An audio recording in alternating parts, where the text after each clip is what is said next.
Bonjour à tous et bienvenue dans ce nouveau podcast de Femme à part, podcast dans lequel aujourd'hui je réponds à vos questions, celles que vous m'avez posées à travers YouTube et Instagram, notamment par rapport à la thématique de ce mois d'octobre qui est donc Femmes catholiques dans le monde actuel, avec les 3 axes que nous avons travaillés durant tout ce mois d'octobre, qui était donc la foi, l'espérance et la charité.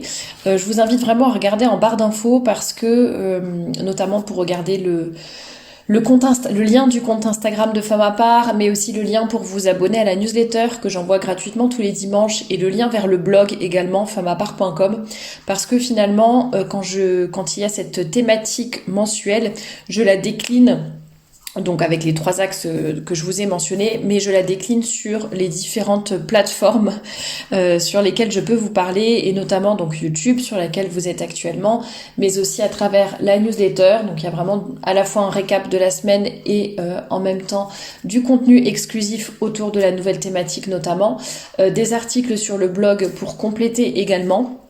Donc n'hésitez pas à vous y rendre, et puis si vous êtes sur les réseaux sociaux, eh bien n'hésitez pas à vous abonner notamment sur mon compte Instagram ou sur mon compte Facebook. Les liens sont dans la description. D'ailleurs vous verrez aussi un lien vers mon compte Pinterest. Il y a pas mal de photos d'inspiration pour celles qui le souhaitent et qui ne savent pas trop comment s'habiller notamment. Alors je vais tout simplement prendre vos questions dans l'ordre dans lequel je les ai reçues et je vais tenter d'y répondre donc autour de cette thématique femmes catholiques dans le monde actuel. Alors la première question est plutôt ciblée par rapport au célibat. Quel est le devoir d'état d'une femme célibataire de 34 ans ? Alors je ne peux pas vous donner comme ça le devoir d'état sans vous connaître, même en vous connaissant d'ailleurs, je pourrais même pas vous dire toi ton devoir d'état c'est de faire ci, c'est de faire ça. Par contre, je peux vous donner quelques conseils généraux. Le thème d'ailleurs du célibat a été assez souvent abordé, que ce soit en podcast, en entrevue pétillante, sur un entretien d'ailleurs avec Marie Liès qui a été fait récemment. Donc n'hésitez pas à aller dans la playlist entretien et témoignages, et également sur le blog si vous voulez compléter. Mais pour répondre succinctement à cette question, je pense qu'il faut faire selon votre situation, là où vous êtes, vos talents, votre métier, etc. Parce que chacune a un devoir d'état différent, tout simplement, selon les dons et les grâces qu'elle a reçus et selon ce que le bon Dieu attend d'elle. Donc ça, je vais pas le trouver à votre place. Par contre, vous pouvez activement le rechercher. Je pense que ça, c'est la première piste de réflexion, plutôt que de se dire, je me laisse aller dans ma vie et je laisse les choses se faire et la vie se dérouler sans en être vraiment actrice. Ça, c'est quelque chose dont on avait parlé avec Marie Liès, justement. Il faut être activement en train d'essayer de savoir justement quel est notre devoir d'état et comment le mettre l'exécuter finalement dans notre vie, plutôt que d'attendre les bras croisés et de laisser la vie se faire toute seule, entre guillemets. Je pense qu'une des choses notamment que permet le célibat aux femmes, c'est de se donner aux autres et d'aider autour d'elles en fonction du temps qu'elles ont, en fonction de ce qu'elles ont reçu. Et chacune aide à sa manière, et il y a plein de choses à faire, que ce soit dans nos paroisses, dans nos familles, par rapport à nos amis peut-être, qui ont des enfants, qui ont besoin d'aide. Ça peut être de l'apostolat, ça peut être de l'aide par rapport aux pauvres, aide dans une association, aider, je sais pas, pour la chorale, pour plein de choses dans la paroisse, des choses à faire aussi sur internet, une entreprise à créer, etc. Et ça peut être vraiment plein de choses, mais en tout cas il faut ne pas être passive, ne pas laisser les choses se faire. Ça ne veut pas dire qu'il faut aussi tomber dans l'hyperactivité, voire une espèce d'activisme un peu malsain de je suis tout le temps dehors, je suis tout le temps en train de sortir, de faire plein de choses, etc. Je ne me pose jamais parce que j'ai peur de la solitude, du silence, etc. Il faut aussi apprendre à se retrouver seul, se retrouver avec le bon Dieu, mais en tout cas je pense qu'il y a un juste milieu entre attendre les bras croisés en se disant mon prince charmant va arriver, et à partir du moment où je me marierai, c'est là en fait que ma vie va commencer, c'est là que je ferai des choses. Non, votre vie, elle est déjà en train de se dérouler, le temps est en train de passer, le bon Dieu vous a donné du temps, des talents, etc. Il faut déjà les utiliser à bon escient, sans tomber dans l'hyperactivité, mais en tout cas ne pas se laisser aller non plus. Deuxième question, mais vraiment je vous invite par rapport au célibat, à vraiment compléter avec tous les podcasts qu'on a déjà fait à ce sujet-là. Deuxième question qui rejoint plutôt le premier axe, qui était celui de la foi. Comment avoir une routine avec Dieu. Alors je ne sais pas si c'était plus, parce que routine ça peut paraître un peu négatif comme mot, je pense que c'était peut-être sur le fait d'avoir un bon rythme de prière peut-être avec le bon Dieu. C'est peut-être les personnes qui ont du mal à prier ou qui viennent de se convertir et qui ont un petit peu de difficulté qui ont un peu de difficulté tout simplement à avoir un bon rythme de prière, à prier régulièrement. Et voilà, parfois on a un rythme qui est un peu en dents de scie quand on se convertit ou quand on n'a pas trop l'habitude ou quand on s'est un peu éloigné de la foi. Bon, en tout cas, c'est comme ça que j'interprète cette question. Moi, je pense qu'il faut vraiment faire les choses petit à petit. Donc, plutôt que de vous dire, allez, il faut que dès demain, j'arrive à faire chaque jour prière du matin, prière du soir, un rosaire, l'angélus 3 fois par jour, de faire ma méditation pendant 20 minutes tous les matins, de faire, de faire telle neuvaine, une neuvaine à Saint-Joseph pour ceci, une neuvaine à la Sainte Vierge pour cela, une neuvaine à la Sainte Marthe pour machin chose. Et de vous ajouter un tas de prières comme ça, moi je pense qu'il faut faire petit à petit. Pour moi la base c'est vraiment la prière du matin, la prière du soir, le bénédicité par exemple avant les repas, ça on en reparlera. Bien sûr la messe le dimanche. Si vous réussissez à dire une dizaine de chapelets par jour, c'est déjà bien.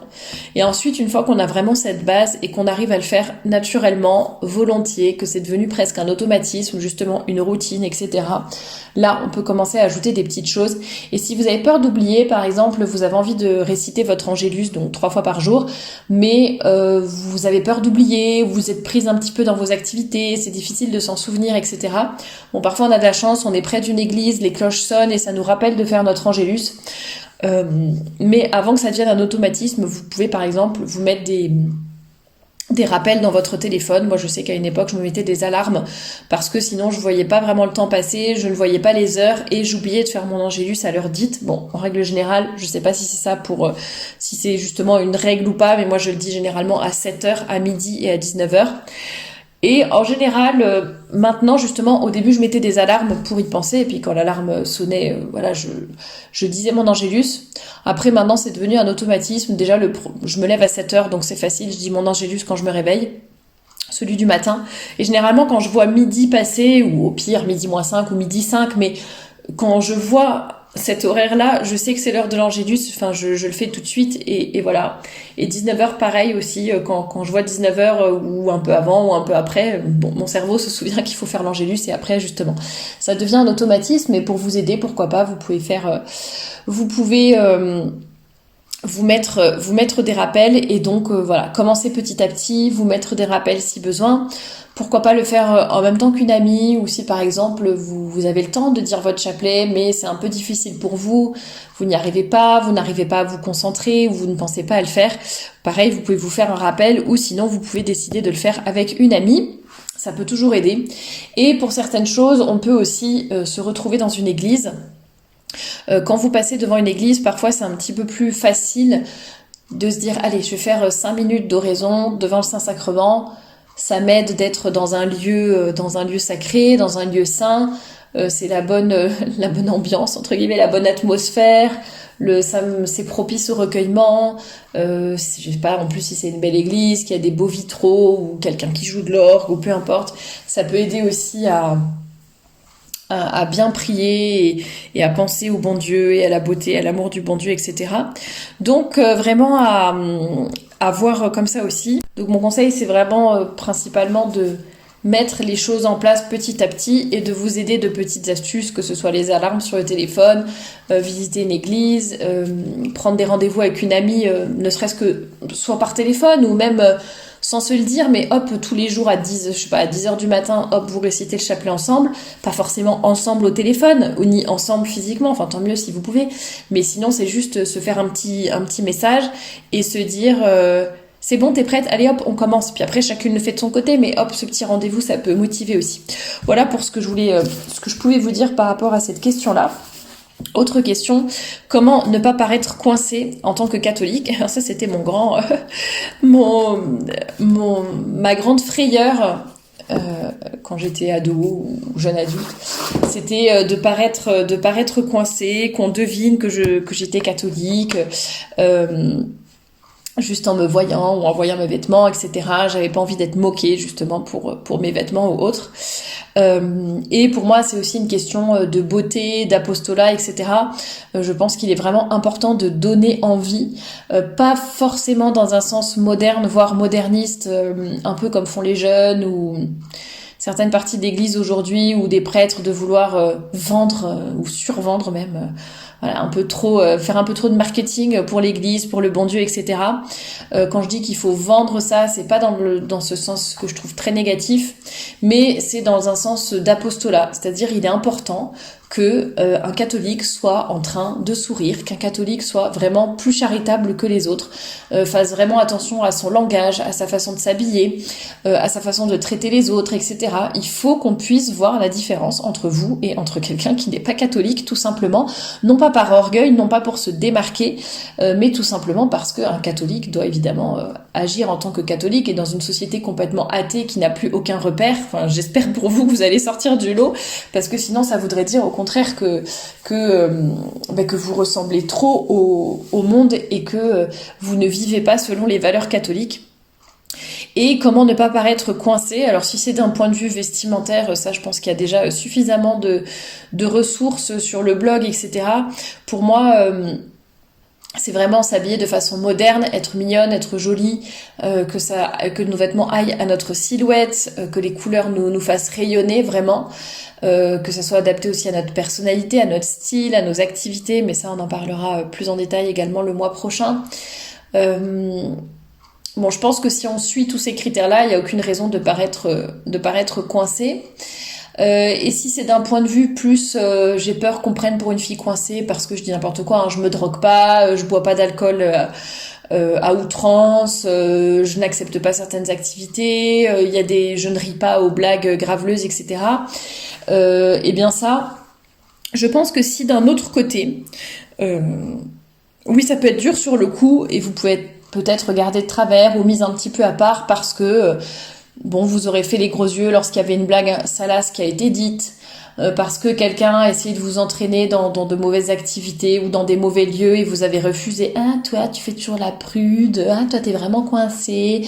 Ah là là, t'es vraiment une grenouille de bénitier, je sais pas quoi. Ou tiens, on vous reproche ça justement parce que vous allez à la messe le dimanche, parce que vous refusez telle activité parce que, à la place, vous avez adoration à l'église ou je ne sais quoi. Donc, on peut vous prendre pour une coincée ou autre. Et bien, dans ces cas-là, moi, je dirais qu'il faut vraiment pas lâcher.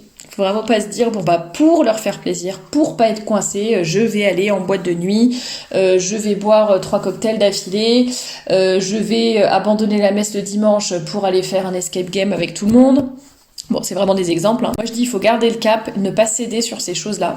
Et par contre, être particulièrement gentil, participer aux autres activités, aux activités qui sont bien, aux activités qui ne vont pas contre votre foi, qui ne vous empêchent pas de pratiquer votre foi, etc.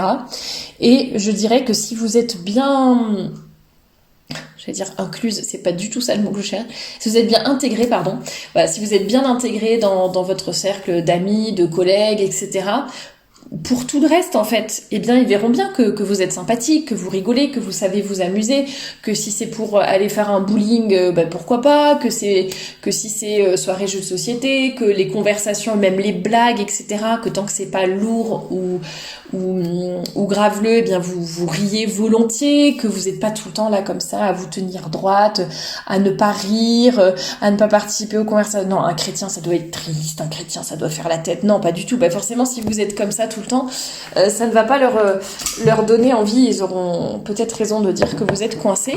Mais voilà, moi je vous conseille pour tout ce que vous pouvez faire et bien faire avec eux et qui ne va pas contre votre foi, eh bien participer volontiers, être là, etc. Et puis quand vous ne pouvez pas, vous ne lâchez pas. Et puis ça ne veut pas dire qu'on le fait d'une mauvaise manière. Par exemple, par rapport aux blagues, aux conversations qui ne sont pas catholiques, tout simplement.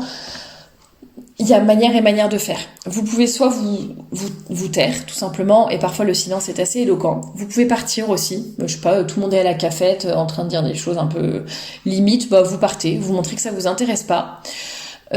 Si vous pouvez aussi dire les choses, mais très gentiment, vous dites écoute, moi vraiment ça m'intéresse pas, ça je trouve ça vraiment pas drôle, ou voilà, on peut le dire, on peut vraiment dire les choses gentiment.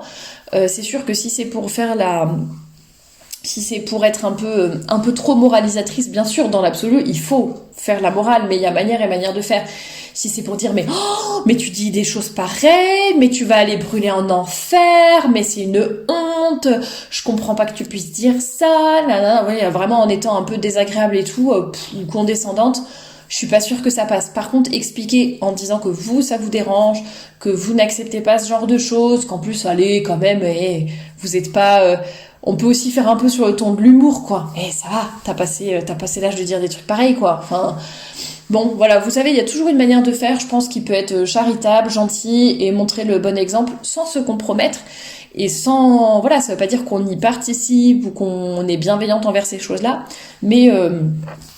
en tout cas, il y a une bonne manière de faire. Voilà pour mes petits conseils pour ne pas paraître coincé. J'espère que ça vous aidera. Qu'est-ce que j'avais noté d'autre comme question ? Est-ce facile d'être une femme catholique à notre époque ? Oui, j'avais rigolé en la lisant. Est-ce facile d'être une femme catholique à notre époque ? Je dirais oui et non. Il y a non, bien sûr, je trouve pas forcément ça évident dans le sens où il y a de moins en moins de personnes vraiment catholiques, de catholiques pratiquants. Le monde, la société est vraiment très anticlérical, très anticatholique. Il y a même plus, vous voyez, ce côté bonne foi, ce côté je respecte un peu la nature, le bon sens, etc. Donc, dans le sens là, moi, je trouve que c'est assez difficile. Et facile dans le sens... Alors, c'est pas tellement facile... c'est pas facile... comment dire ? Mais dans le sens où on a toujours... autant de grâce, enfin le bon Dieu nous donne toujours autant de grâce que ce dont on a besoin. Donc dans le sens là, c'est facile, qu'on n'est pas, on n'a pas plus de difficultés, en tout cas personnelles, qu'à une autre époque. Alors oui, peut-être qu'à une autre époque, c'était plus catholique, etc. L'ambiance, l'atmosphère générale dans la société, etc. Mais il y avait peut-être d'autres difficultés, des guerres, des choses horribles, l'hygiène, la mortalité infantile, enfin j'en sais rien, il y avait d'autres choses certainement plus difficiles à vivre. Donc voilà, moi je trouve que c'est, je vais pas dire facile, mais dans le sens on a vraiment autant de grâce que ce qu'on mérite et que autant de grâce pour surmonter toutes les épreuves que le bon Dieu nous envoie. Donc dans ce sens-là, je pense qu'on n'a pas à se plaindre. Il y a aussi tout un réseau quand même, je trouve, dans notre malheur, entre guillemets, Internet nous facilite la tâche aussi pour nous rapprocher de personnes qui pensent comme nous, qui peuvent nous encourager, etc. Moi, je sais que femme à part, j'ai déjà eu plein de témoignages de femmes qui étaient assez éloignées de la foi, mais qui partageaient certaines valeurs, etc.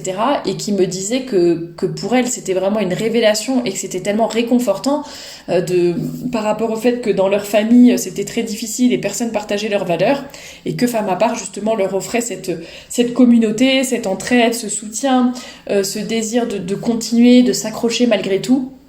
Donc voilà, je sais pas trop si j'ai bien répondu à la question, mais est-ce que c'est facile ? C'est ni facile, enfin oui, il y a des choses qui sont difficiles, il y a des choses, et sinon, voilà... pas plus dur qu'à une autre époque, et en tout cas on a les grâces nécessaires, donc ça c'est ce qu'il faut surtout se répéter. Comment gérer les relations intimes filles-garçons ? Alors si ces relations intimes dans le sens sexuel, comment les gérer, c'est simple, il y en a pas avant le mariage, donc voilà. Et après le mariage, ou pendant les fiançailles, en tout cas si vous vous préparez sérieusement au mariage, déjà voir avec le prêtre qui vous prépare, et sinon il y a la catéchèse catholique du mariage du père Barbara qui explique plein de choses pratico-pratiques dans le mariage et justement par rapport aux relations intimes qui sont c'est vraiment très bien fait. Et puis par rapport aux fiançailles, d'ailleurs on avait fait une entrevue pétillante avec Anne-Claire sur ce qui était permis, pas permis, etc. pendant les fiançailles par rapport aux signes d'affection et plus. Donc n'hésitez pas à aller l'écouter si vous avez besoin d'en savoir plus à ce sujet. Mais sinon, avant le mariage, c'est évidemment niette. Et si vous voulez un peu creuser la question des rapports hommes-femmes, il y a déjà pas mal d'articles et tout sur le blog. Mais on a également fait une entrevue pétillante sur l'amitié homme-femme. J'avais fait un podcast dessus, des articles. Donc n'hésitez pas, vous tapez amitié ou relation homme-femme. Sur la chaîne YouTube, sur le blog, et vous trouverez pas mal de ressources pour compléter la réponse à cette question. Une personne qui me demande est-ce qu'il faut faire ou pas est-ce que vous conseillez de faire ou pas le bénédicité, donc la prière avant de prendre son repas. Est-ce que vous conseillez de le faire devant des personnes qui ne sont pas catholiques ou pas pratiquantes? Mais oui, bien sûr. Je pense que, ça dépend. Comment dire? Si vous recevez, là la question c'était quand on reçoit chez soi. Alors chez vous, de toute façon, c'est votre vie, vos valeurs, vos règles. J'allais dire, même si vous recevez des personnes qui ne sont pas catholiques, voire qui sont d'autres religions, pour moi, c'est vraiment au contraire super important de montrer ce que c'est une famille catholique, vos valeurs, etc. Et ça peut être un bon moyen d'apostolat, surtout le bénédicité, si vous savez le chanter, voire le chanter à plusieurs voix, ou si vos enfants chantent avec leur petite voix toute mignonne. Franchement, c'est un excellent moyen d'apostolat et de montrer que en fait vous pensez au bon Dieu tout le temps, même pour les petites choses, et qu'il faut le remercier pour la nourriture, pour toutes les choses de la vie qui paraissent peut-être évidentes.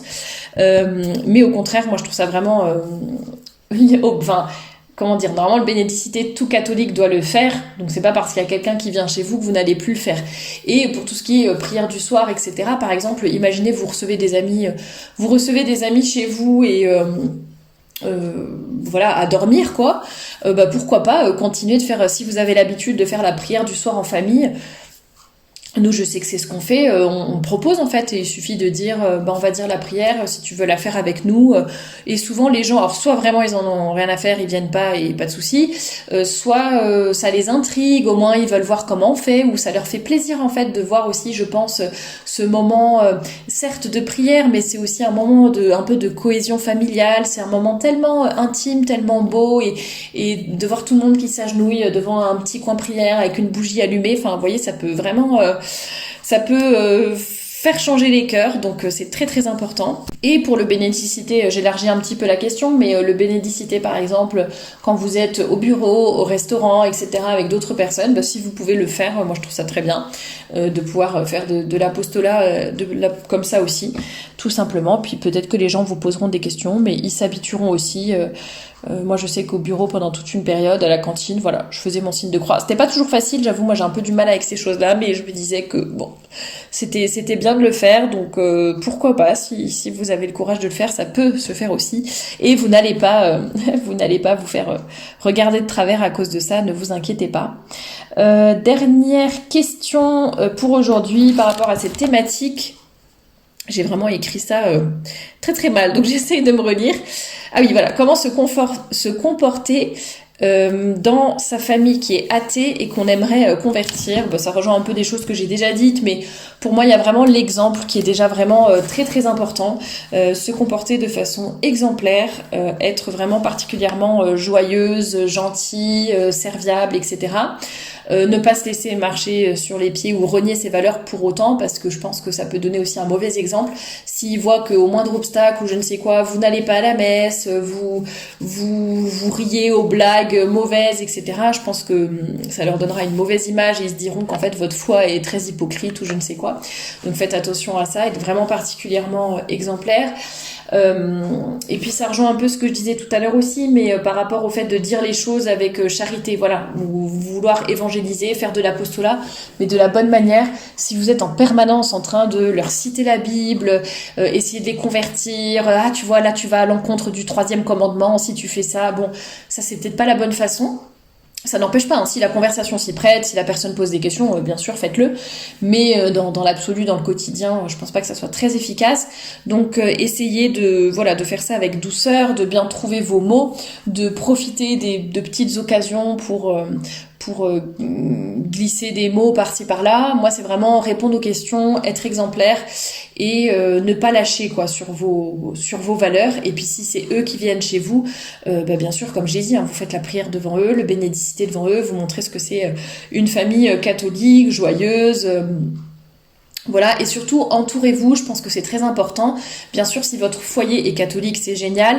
Si vous n'avez pas cette chance-là, si vous êtes seul par exemple, célibataire, vous êtes jeune, vous êtes célibataire et tout, voilà, un peu seul contre tous, bien sûr, restez aussi proche de votre famille si vous vous entendez bien avec eux, mais surtout n'hésitez pas à vous entourer et à fréquenter le plus possible au quotidien des personnes qui vous ressemblent, qui ont vos valeurs, qui sont catholiques, etc. Parce que sinon vous risquez de petit à petit de retomber dans l'esprit du monde, de ne plus avoir le courage d'aller à la messe, de dire vos prières, etc. Et de ne plus avoir ces belles valeurs. Il faut vraiment entretenir sa foi au quotidien, tout simplement. Et si vous êtes vraiment entouré uniquement de personnes athées, ça risque d'être vraiment difficile pour vous et vous aurez peut-être envie d'abandonner. Donc vraiment, je vous conseille de vous faire aussi un noyau autour de vous qui partage les mêmes valeurs et qui vous encourage tout simplement. Voilà pour les réponses à vos questions pour la thématique du mois d'octobre. Merci beaucoup de les avoir posées. Et puis j'attends vos questions pour la thématique du mois de novembre dès qu'elle sera dévoilée. À très bientôt pour un nouveau podcast.